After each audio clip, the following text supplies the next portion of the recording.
Hello, it's Mr. Sarisa, and today we'll talk about the cross product. This is just going to be an introduction and a how-to, and then we'll go over the properties and the uses afterwards.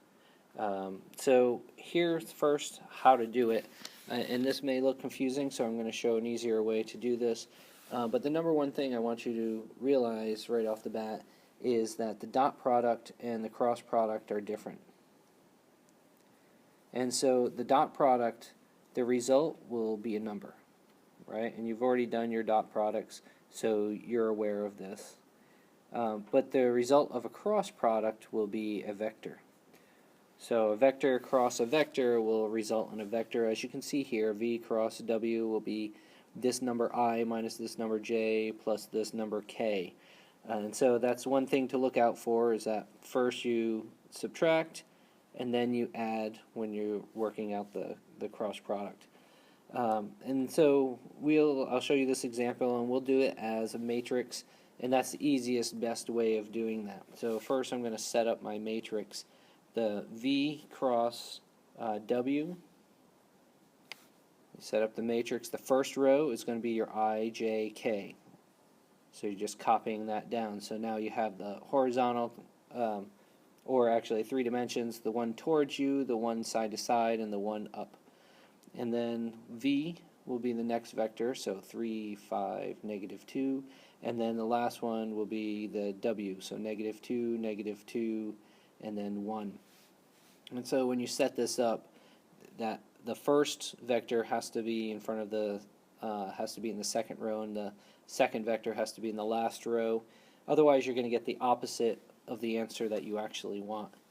And then we're going to go through and we just do the I, we do the J, and we do the K. So the first one's going to be I. So we start with I, which means we don't use anything in that row for I's. We kind of just ignore these and we focus on these 4 numbers. And so first we cross, right? It's a cross product, so we're crossing things.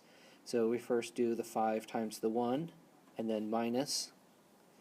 We do this other cross, -2 times -2, which of course is a +4 because a negative times a negative, and these will be your I component. Alright, we'll do the simplifying in a little bit, and then we move on to the J component. And so the J component, let me just clean this up a little bit. The J component uses the middle, or cancels the middle column. Okay, so we have these set up, and because it's J, I'm ignoring these ones. So I'm going to undo those because otherwise I'll have to rewrite it again. And so we're focused on the cross of the 3 times the 1, and then the -2 times this -2.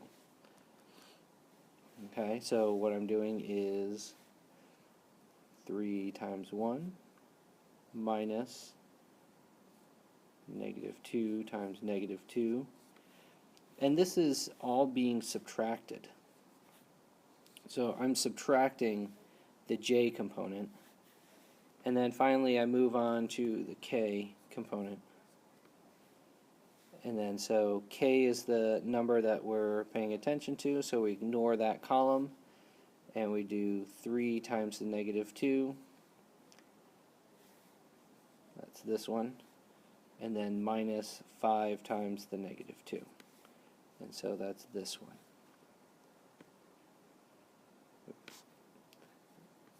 Okay, and that's the K.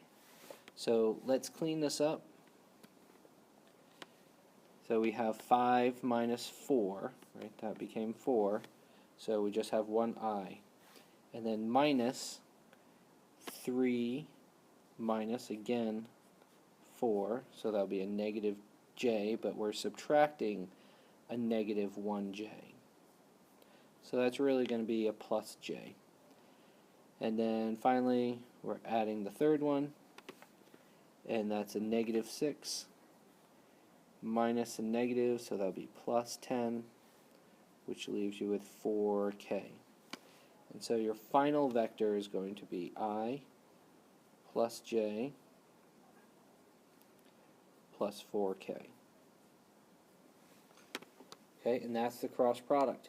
And then sometimes they're looking for the magnitude of that cross product.